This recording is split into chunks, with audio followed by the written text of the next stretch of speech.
On made को Gyanendra. Students, हम लोग आज पढ़ेंगे वेटनरी एनाटमी का टॉपिक, और इसमें जो हमने पहला टॉपिक लिया है वो है स्कैपुला।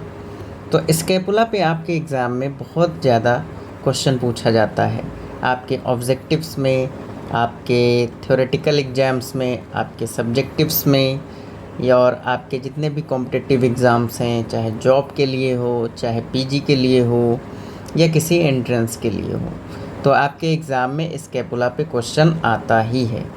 तो इसको हम इग्नोर करके नहीं जा सकते हैं, तो इसलिए हम लोग हमेशा इस बात का ध्यान रखेंगे कि स्कैपुला बहुत इम्पॉर्टेंट है। और स्कैपुला इसलिए नहीं इम्पॉर्टेंट है कि एग्ज़ाम्स में पूछा जाता है। स्कैपुला की अपनी एक क्लिनिकल के केस में अगर देखेंगे तो क्लिनिकल इम्पॉर्टेंस बहुत ज़्यादा है। क्लिनिकल इम्पॉर्टेंस बहुत ज़्यादा है क्योंकि स्कैपुला से निकलने वाली जो मसल्स होती हैं, उन मसल्स में इंजेक्शन, मेडिसिन इंजेक्ट की जाती है। मेडिसिन एडमिनिस्ट्रेशन स्कैपुला की जो मसल्स होती हैं वहाँ पर किया जाता है, तो इसलिए बहुत ज़्यादा इम्पॉर्टेंट है।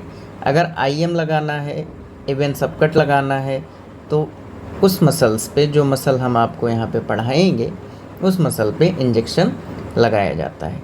और ज़्यादातर लोग जानते भी होंगे जिन्होंने पहले से इंटरेस्ट के साथ एनाटमी की पढ़ाई की है। ठीक, तो एनाटमी की कुछ बेसिक्स बातें हैं जो हमारे एग्ज़ाम में आती हैं, जिनको अच्छे से हमें आना चाहिए, जिनके बारे में हमें अच्छे से याद होना चाहिए। तो वो सारी बातें हम आपको यहाँ पर बताएंगे, ठीक है। और एक इंटरेस्टिंग वे में आपको हम यहाँ पे एनाटमी सिखाने की कोशिश करेंगे।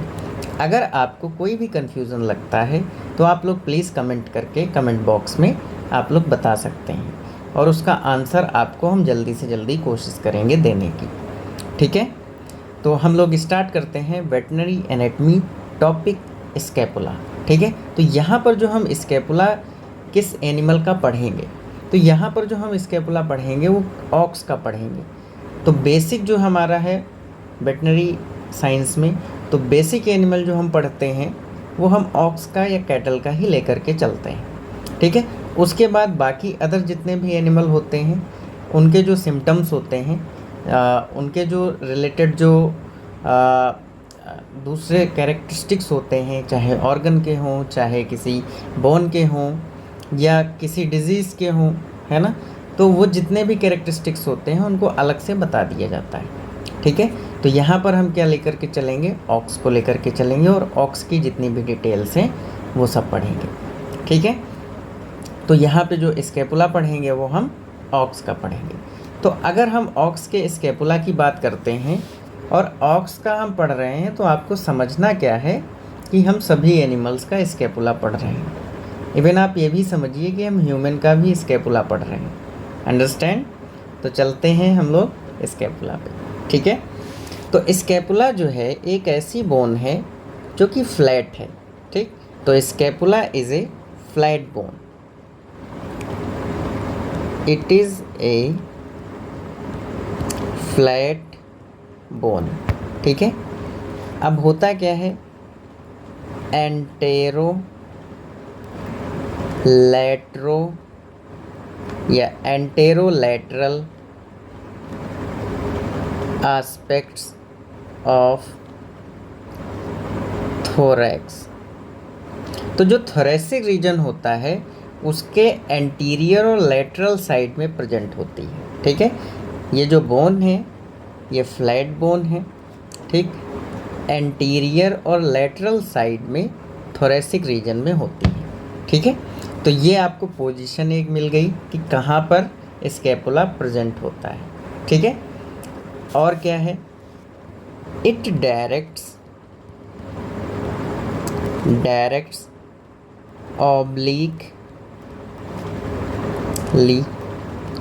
obliquely downward. ये इस तरीके से पोजीशन आपको बतानी है, ठीक है, एग्जाम में। obliquely डाउनवर्ड एंड फॉरवर्ड, ठीक है, obliquely डाउनवर्ड एंड फॉरवर्ड। और ये अटैच कैसे होती है, and attached to axial skeleton only by muscles।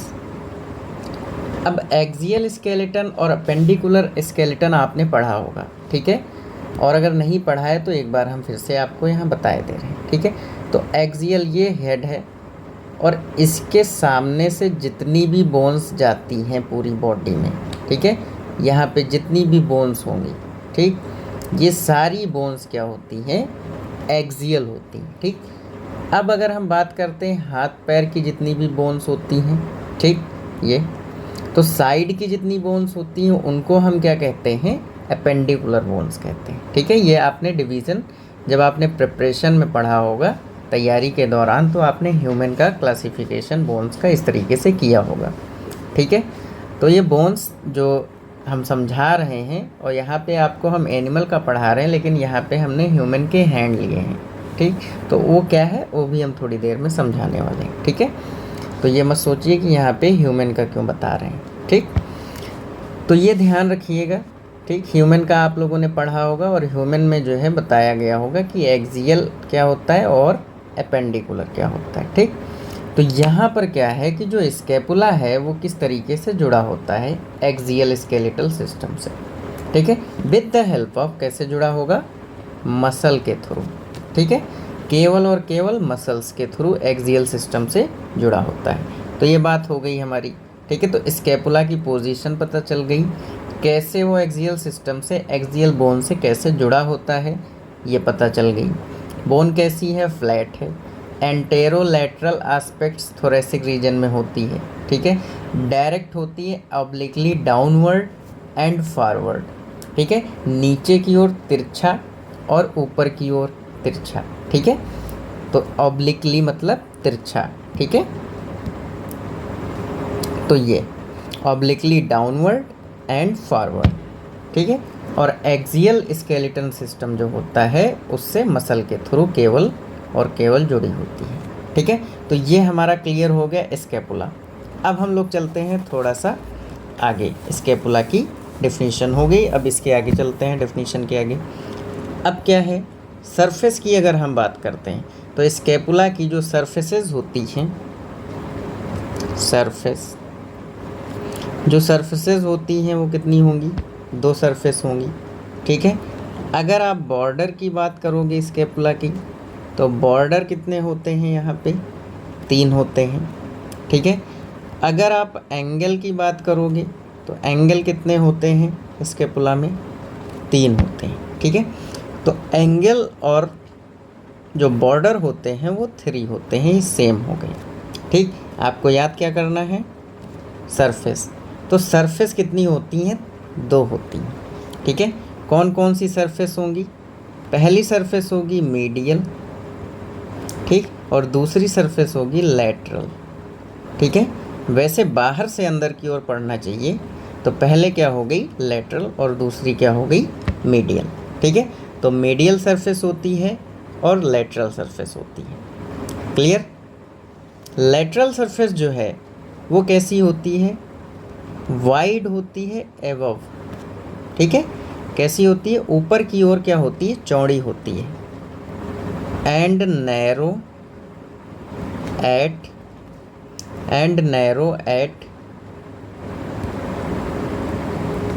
Willow, नीचे की ओर क्या होती है, थोड़ी सी नैरो होती है, ठीक है। इसी तरीके से अगर हम लोग मीडियल सरफेस की बात करते हैं तो मीडियल सरफेस भी इसी तरीके से होती है, ठीक है। तो जो सरफेस होती है वो क्या होती है, ऊपर की ओर चौड़ी होती है और नीचे की ओर क्या होती है, नैरो होती है, थोड़ा सा सकरी होती है, क्लियर। तो इस तरीके से आपको याद करना है, क्योंकि हमें बोन को समझना है, डिटेल में समझना है। अगर हम बोन्स को अच्छे से नहीं समझेंगे तो हमारी एनेटमी उतनी अच्छी नहीं होगी, और एनेटमी नहीं अच्छी होगी तो आप क्या एनिमल का ट्रीटमेंट कर पाएंगे, नहीं कर पाएंगे ढंग से, ठीक है। अब थोड़ा सा यहीं पे लगे हाथ हम समझा देते हैं हाथ के बारे में, क्योंकि यहाँ पे जो हाथ हैं ये हमने ह्यूमन के ले लिए हैं, आपको तो एनिमल का लेना चाहिए था सर, ठीक है। तो यहाँ पे जो ह्यूमन के हाथ हैं ये बता रहे हैं कि अगर जो है इस तरीके से आप आपने अपनी फिंगर्स को रख रखा है इस तरीके से, अगर आपने अपने हैंड को रख रखा है तो ये है डॉर्सल सरफेस। कैसी सरफेस है? Dorsal surface. ठीक। और अगर ये वाला इस तरीके से आपने रख रखी है अपनी फिंगर्स को, अपने हैंड को, तो this is the ventral surface. कैसी सरफेस है? वेंट्रल सरफेस है। ठीक है, तो ये यहाँ पे समझ लीजिए, और इसको जो आगे काम लगेगा तो वहाँ पर मैं आपको बताऊँगा। ठीक है, अब देखो हमने सरफेस पढ़ ली कितनी होती हैं, बॉर्डर कितने होते हैं, एंगल कितने होते हैं। अब चलते हैं नेक्स्ट पेज पे, तो आगे देखते हैं। जितना भी इस पिक में लगा हुआ है वो सारा हम आपको डिटेल में पढ़ा रहे हैं। ओके, इस बात का ध्यान रखिएगा आप लोग। इसके बाद चलते हैं हम लोग आगे। Scapular spine. अब स्कैपुला में देखो होता क्या है, स्कैपुलर स्पाइन होता है। अगर हम स्कैपुला को इस तरीके से डिजाइन करते हैं, इस तरीके से, ये देखिए, ये अगर आप लोग इसको ड्रा करेंगे तो इस तरीके से आपको स्ट्रक्चर मिलेगा स्कैपुला का। ये देखिए, this is this one and here this type, you know, ये इस तरीके से यहाँ पे इस तरीके से एक उभार होता है, प्रोमिनेंस होता है। ठीक है, और यहाँ से इस तरीके से स्पाइन आता है। क्या होता है? इस तरीके से स्पाइन आता है। ठीक है, इसको हम आपको डबल लेयर बना के दिखाई दे रहे हैं ताकि ये अलग से दिखाई दे। ओके, इस तरीके से यहाँ पे, और इसके ऊपर इस तरीके से क्या होता है, इस तरीके से अगर लिविंग कंडीशन है एनिमल की, है ना, तो यहाँ पे कार्टिलेज होता है। ये क्या है? This is cartilage. ठीक है, तो इसको हम नाम देते हैं scapular cartilage. This is known as scapular cartilage. This is known as scapular cartilage. ठीक है, अच्छा, इधर का जो एरिया है इसको क्या कहते हैं? This is supra spinous fossa. सारी बातें समझ में आएंगी जब जनरल हम आपको पढ़ाएंगे डिटेल में। सुप्रा स्पाइनस फोसा। ठीक है, फोसा क्या है, स्पाइनस क्या है, सुप्रा क्या है, ये जो टर्मिनोलॉजी है ये सीखना बहुत ज़्यादा ज़रूरी है। ठीक है, तो ये सारी टर्मिनोलॉजी भी हम आपको डिटेल में समझाएंगे। अब ये जो रिज निकली है ना, ये जो है ना, ये बॉर्डर जो इस तरीके से बन रहा है, this is known as spine. कौन सा स्पाइन? Scapular spine. ठीक है, this is known as scapular spine. ठीक, अब यहाँ पे जो ये इस तरीके से उभार है, ठीक, इस उभार को हम क्या कहते हैं? Acromion process. क्या कहेंगे? एक्रोमियन प्रोसेस कहेंगे। ठीक है, और यहाँ पर इस तरीके से छोटा सा इधर भी उभार होता है ऑक्स में, तो इसको हम क्या कहते हैं? Tuber scapulae. तो इसको याद कर लेंगे, this is known as tuber scapulae. ठीक है, अब यहाँ पे इस तरीके से देखिए, यहाँ पे अगर देखेंगे, है ना, तो इस तरीके से इस तरीके से कैविटी होती है यहाँ पे, है ना, ये कैविटी है। इसी से जो ह्यूमरस है हमारी, उसका जो हेड होता है वो इसी कैविटी से आकर के जुड़ता है। ठीक है, तो इसको हम रेड से और अच्छे से बना देते हैं ये। ठीक, तो this is known as glenoid cavity. आप लोगों ने पढ़ा होगा, है ना, this is known as glenoid cavity. इसको हम क्या कहते हैं? ग्लिनॉइड कैविटी कहते हैं। ठीक है, अब जो बॉर्डर है ना, उन बॉर्डर्स को देख लिया जाए। This is posterior border. इधर साइड का जो बॉर्डर है, this is known as posterior border. ठीक, तो ये वाला पोस्टीरियर बॉर्डर है, तो इसका मतलब ये वाला जो बॉर्डर है वो कैसा है? एंटीरियर बॉर्डर है। बॉर्डर कितने होंगे? 3 होंगे, है ना। This is known as anterior border. ठीक, ये देखो ऊपर के साइड में है, ये देखो ऊपर के साइड, है ना। तो ये ऊपर वाला जो बॉर्डर है इधर के साइड वाला, ये वाला, this is known as dorsal border, है ना। This is known as dorsal border. Clear? तो इस तरीके से आप जो है सारे बॉर्डर्स को याद कर सकते हैं। अंडरस्टैंड?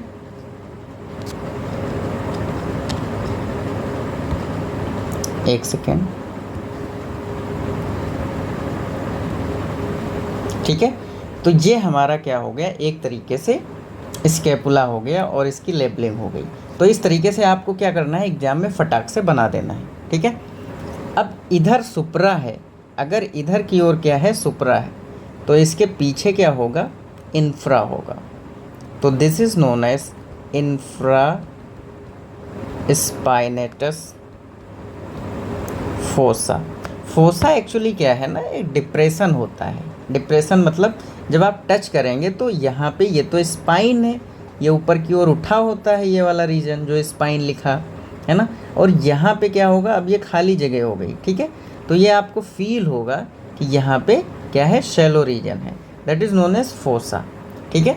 तो ये हो गया आपका एक तरीके से well level diagram of scapula, ठीक है। And this is lateral surface, you know, this is lateral surface. तो इसको भी हम लिख लेंगे, दिस इज लैटरल सरफेस, ठीक है। तो इसको अच्छे से याद करना है। और स्कैपुला पे आपके एग्ज़ाम में क्वेश्चंस भरे पड़े हैं, आपके एग्ज़ाम में क्वेश्चंस आने ही आने हैं, ठीक है। अब चलते हैं स्कैपुलर स्पाइन की बात कर लेते हैं, ठीक है। तो हमने आपको स्कैपुला को एक्सप्लेन कर दिया, अब हम चलते हैं स्कैपुलर स्पाइन की बात कर लें, ठीक है। तो स्कैपुलर स्पाइन जो होता है ये क्या करता है, स्कैपुलर स्पाइन ये क्या करता है, इट डिवाइड्स, हमने अभी थोड़ी देर पहले भी बताया, लैटरल सरफेस। ये क्या करता है, लैटरल सरफेस को डिवाइड करता है into an anterior supraspinatus fossa. अभी इसी पे बात चल रही थी, supraspinatus fossa and posterior infraspinatus fossa, ठीक है। Supraspinatus fossa and infraspinatus fossa in ratio of, इसका रेशियो क्या होता है, जो यहाँ का ये डिवीज़न हुआ है इसका रेशियो क्या होगा, तो ऑक्स में आप लोग याद रखिएगा, इसका जो डिवीज़न होता है बेटा वो कितना होता है, 1:3, मतलब एक 1 पार्ट और दूसरा 3rd पार्ट, ठीक है। तो इस तरीके से डिवीज़न होता है। सुप्रा स्पाइनेटस फोसा आगे की ओर 1 पार्ट और पीछे की ओर क्या होगा, infra spinatus fossa, that is 3rd part. Clear? तो इस तरीके से स्पाइन क्या करता है, जो स्कैपुलर स्पाइन है वो डिवीज़न करता है लेटरल सरफेस को। तो लेटरल सरफेस डिवाइड हो जाती है 1:3 पार्ट में। अंडरस्टैंड? अब क्या है, स्पाइन क्या होती है, आगे की ओर नीचे की ओर क्या होती है, ज़्यादा झुकी होती है, ठीक है। तो स्पाइन जो है, spines, not spines, only spine, prolonged downward to form acromion process, है ना। ये क्या हुआ, स्पाइन नीचे की ओर क्यों आ गया, क्योंकि इसको क्या बनाना है, एक्रोमियन प्रोसेस, ठीक है। तो एक्रोमियन प्रोसेस बनाने के लिए ये स्पाइन जो है वो नीचे की ओर आ जाता है, ठीक है। अब इससे क्या होता है, जो एक्रोमियन प्रोसेस है, इससे एक मसल जुड़ी होती है। इस मसल का जो नाम है वो अगर आप लोग कमेंट करके बता दो तो फिर मज़ा आ जाए, ठीक है। This muscle is known as deltoideus. कौन सी मसल है? डेल्टोइडियस मसल, ठीक है, डेल्टोइडियस मसल। तो हमने पहली मसल पढ़ ली है ना। तो डेल्टोइडियस मसल किससे जुड़ी होती है? एक्रोमियन प्रोसेस से, ठीक है। तो ये याद कर लेना आप लोग, ठीक है, कि एक्रोमियन प्रोसेस से डेल्टोइडियस मसल जुड़ी होती है। क्लियर? ये पोजीशन आपसे एग्जाम में पूछी जाती है। अगर हम मिडिल में बात करें, है ना, कहाँ पे? स्पाइन के मिडिल में। अगर हम बात करते हैं एट मिडिल ऑफ स्पाइन, ठीक है, मिडिल ऑफ स्पाइन, तो यहाँ पर क्या है, एक रफ एरिया मिलेगा, थोड़ा सा खुरदरा सा, है ना, उसे क्या कहेंगे? रफ एरिया मिलेगा, ठीक है। जिससे क्या होता है, एक मसल जुड़ी होती है उस रफ एरिया से, उससे क्या कहते हैं हम लोग? उस मसल को क्या कहते हैं? अगर बता दो तो फिर मज़ा आ जाए। ट्रेपीजियस। कौन सी मसल? ट्रेपीजियस, ठीक है। तो यहाँ पे क्या होता है, ये रीजन यहाँ पे इस तरीके से क्या है, खुरदरापन है, हम ग्रीन से यहाँ पे कलर कर दे रहे हैं, ठीक है, इस रीजन पे, ठीक है। तो यहाँ पे ऐसा मान लो कि रफ सरफेस है, ठीक। तो इस रफ सरफेस से एक मसल जुड़ी होती है, ट्रेपेजियस मसल। और पता है आप लोगों को, यहीं पर करना होता है आईएम का यूज़। आईएम मतलब इंट्रामस्कुलर इंजेक्शन देना होता है, ठीक है। जो ट्रेपेजियस मसल होती है उसी मसल पे क्या होता है, आईएम इंजेक्शन लगाया जाता है, ठीक है। तो जब आप लोग 3rd ईयर में जाएंगे तो वहाँ पर क्लिनिकल में आपको समझाया जाएगा। क्लियर? तो इतनी बात समझ में आ गई। अब हम लोग आगे बढ़ते हैं, ठीक। तो मसल को याद करना बहुत ज़्यादा ज़रूरी है।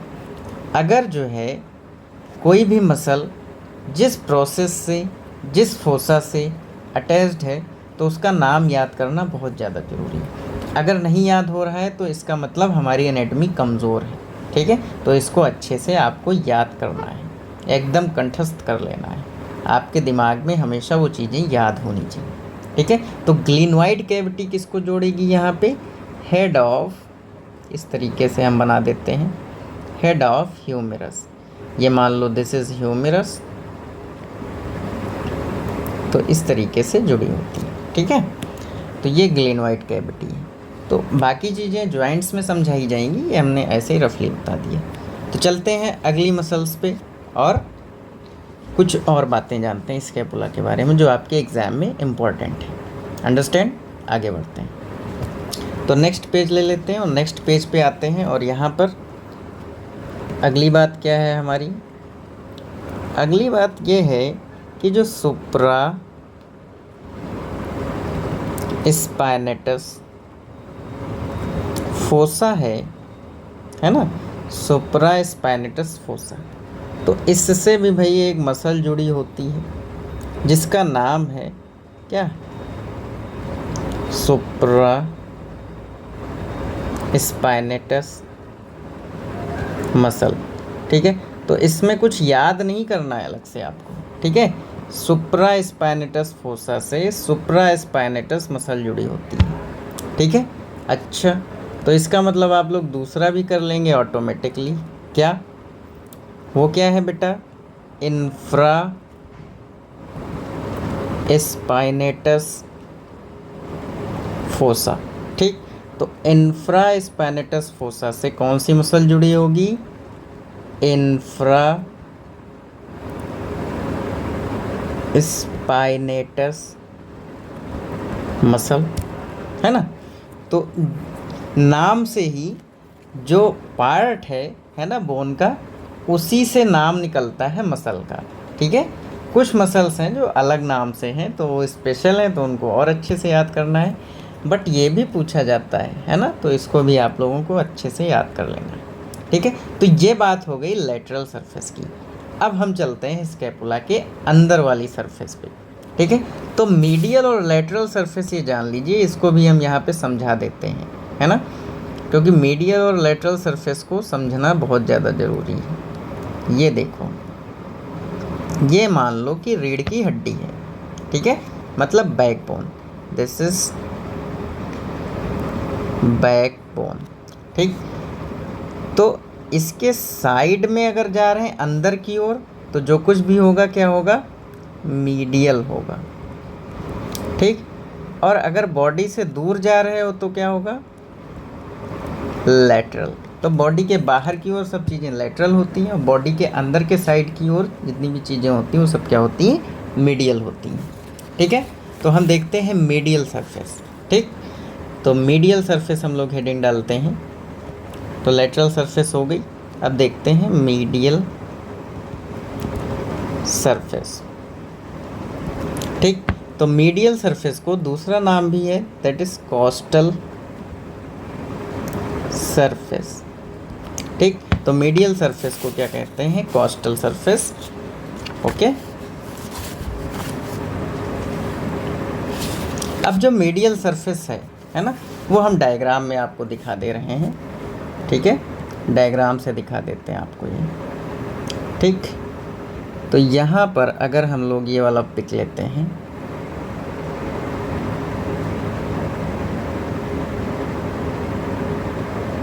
ये देखिए,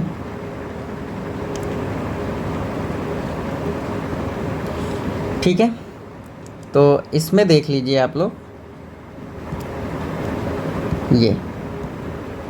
ये वाली जो सरफेस है, दिस इज़ मीडियल सरफेस। ये वाले जो स्कैपुला दिख रहा है आपको इधर के साइड में, दिस इज़ द लेटरल, ये क्या है, लेटरल है। और ये वाला जो है, this is the medial surface, ठीक है। तो अंदर के साइड क्या होता है कि जो मीडियल सरफेस होती है ना, अंदर के साइड में बोल रहा हूँ, मतलब जो कोस्टल सरफेस है, ये क्या होती है, शैलो होती है। कैसी होती है, शैलो डिप्रेशन। यहाँ पे क्या होगा, मीडियल सरफेस पे बेटा आपको क्या मिलेगा, शैलो डिप्रेशन,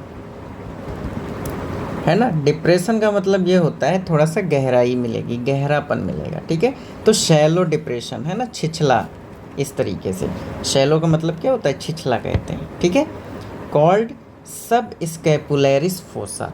तो इस शैलो डिप्रेशन को क्या कहा जाता है, सब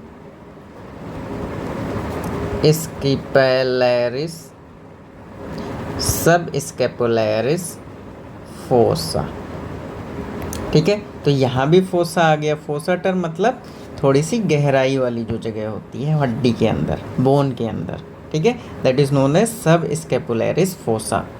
फॉर सब स्कैपुलैरिस मसल। भाई मसल कौन सी अटैच होगी, हमने कहा कि ज़्यादातर जो पोजीशन है उसी के नाम से ही मसल होती है, ठीक। तो यहाँ पे कौन सी मसल होगी भाई, मसल का नाम याद कर लो, सब स्कैपुलैरिस मसल, ठीक है। तो मसल कौन सी है, सब स्कैपुलैरिस। सब स्कैपुलैरिस फोसा में कौन सी मसल अटैच होती है, सब स्कैपुलैरिस मसल, ठीक है। तो कितना आसान है याद करना, बहुत ज़्यादा कठिन थोड़ी ना है। अपर थर्ड पार्ट, जो ऊपर का ये थर्ड पार्ट है, ये वाला देखो यहाँ पे है ना, अपर थर्ड पार्ट, ठीक। ये रीजन जो होता है ना, ये रफ होता है। क्या होता है, रफ एरिया होता है, ठीक है। ये क्या होता है, रफ एरिया होता है, ठीक है। तो ये जो रफ एरिया है, ठीक, ये क्या होता है, इससे एक मसल जुड़ी होती है, दैट इज सेरेटस वेंट्रालिस, ठीक है। तो यहाँ पर हम याद कर लेंगे, अपर थर्ड पार्ट जो होता है, इससे जो मसल जुड़ी होती है उसका क्या नाम है, सेरेटस वेंट्रालिस, ठीक है। This muscle is known as serratus ventralis, ठीक है। अब एंटीरियरली अगर देखें, एंटीरियर पार्ट में अगर हम देखते हैं, एंटीरियरली ठीक है। तो इधर जो है सेरेटस सेरेब्राइसी मसल, ठीक है। कौन सी मसल जुड़ी होगी? सेरेटस सेरेब्राइसिस,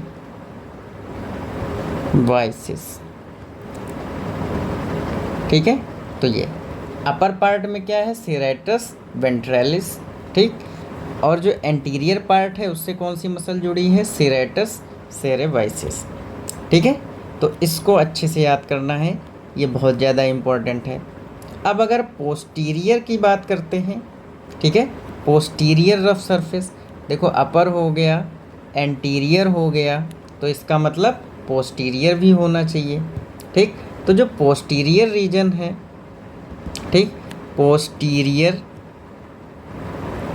रफ लाइन, ठीक, जो पोस्टीरियर रफ लाइन है उसमें क्या होगा? आपका जो मसल जुड़ी होगी that is serratus thoracic muscle,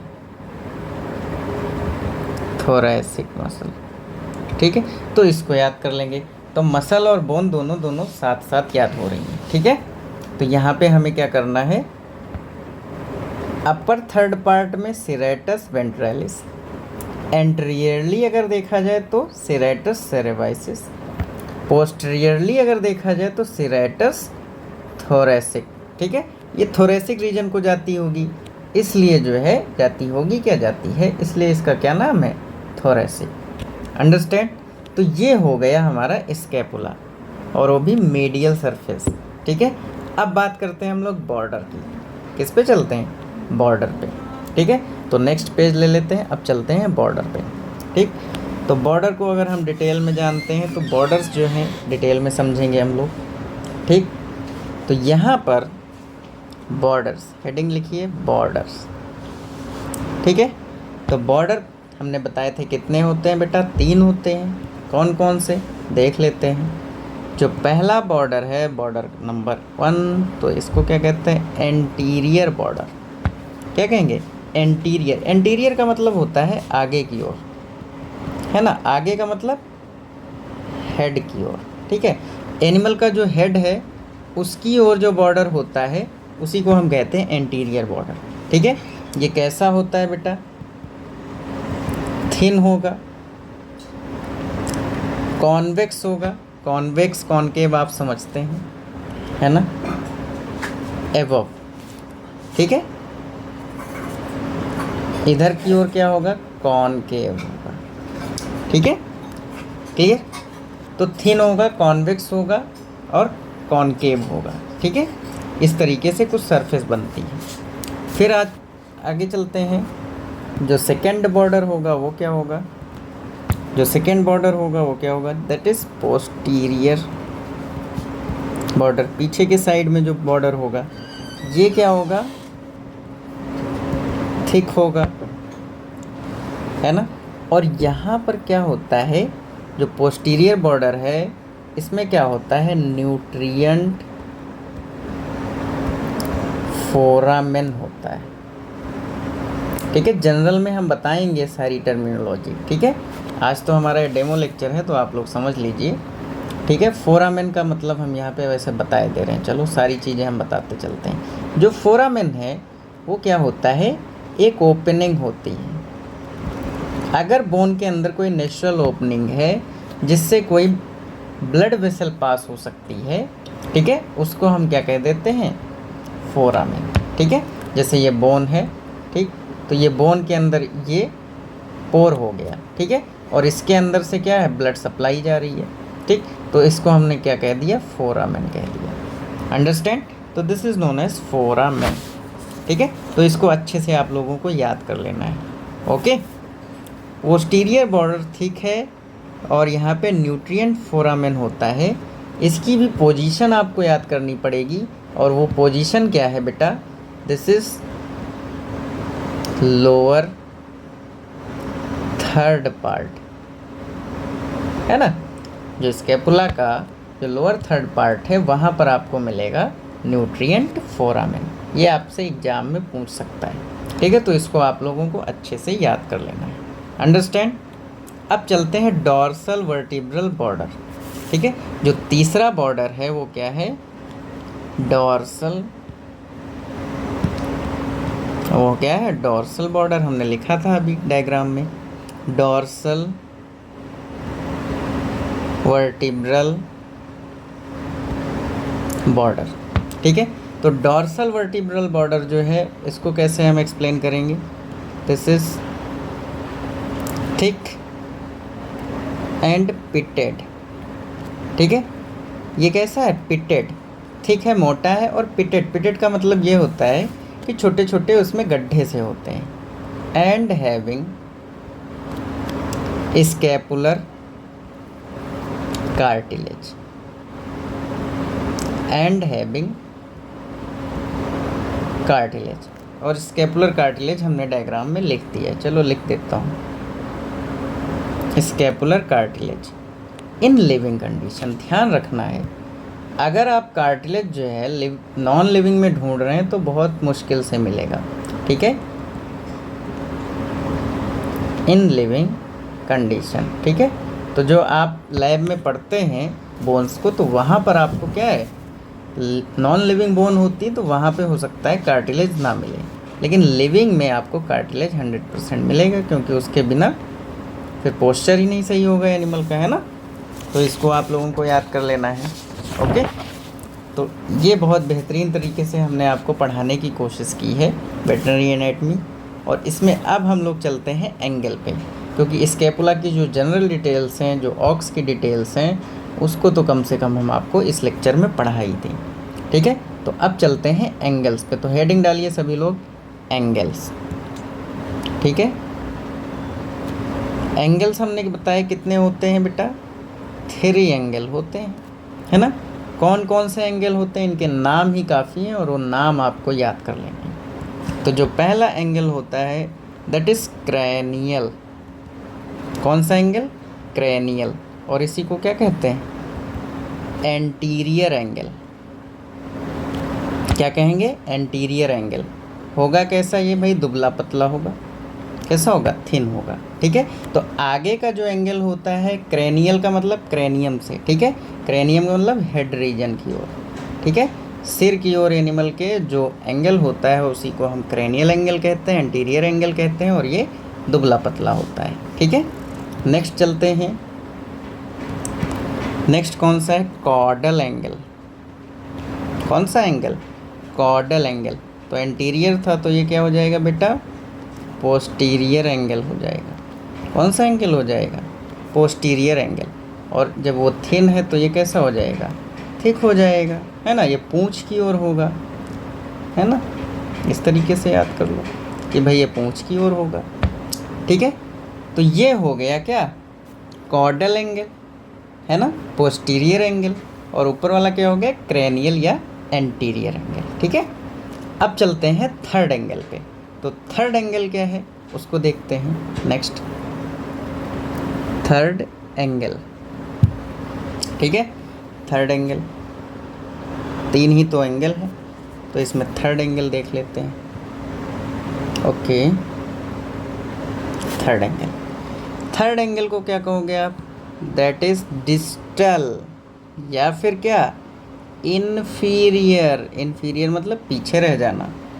और क्या, ग्लिनॉइड एंगल। क्यों, क्योंकि यहाँ पे क्या है, ग्लिनॉइड कैविटी है ना, तो इसलिए इसका नाम क्या पड़ गया, ग्लिनॉइड एंगल। ठीक है, तो इसको क्या कहेंगे, हैविंग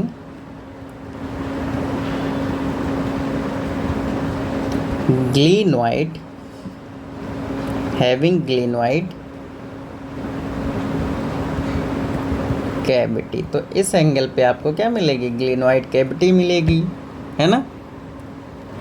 क्यों ग्लिनॉइड कैविटी बनाई गई, हमने बहुत डिटेल में अभी समझाया आपको, और आप लोगों ने इंटर में भी पढ़ा होगा, है ना। For articulation. आर्टिकुलेशन का मतलब ये कैपिटल में लिख दिया है, आप स्मॉल में समझिएगा। ठीक है, लिखा है तो लिखा रहने देते हैं। Articulation of head of humerus. ठीक है, इस तरीके से भी लिख देंगे तो आपको पूरा मार्क्स मिलेगा।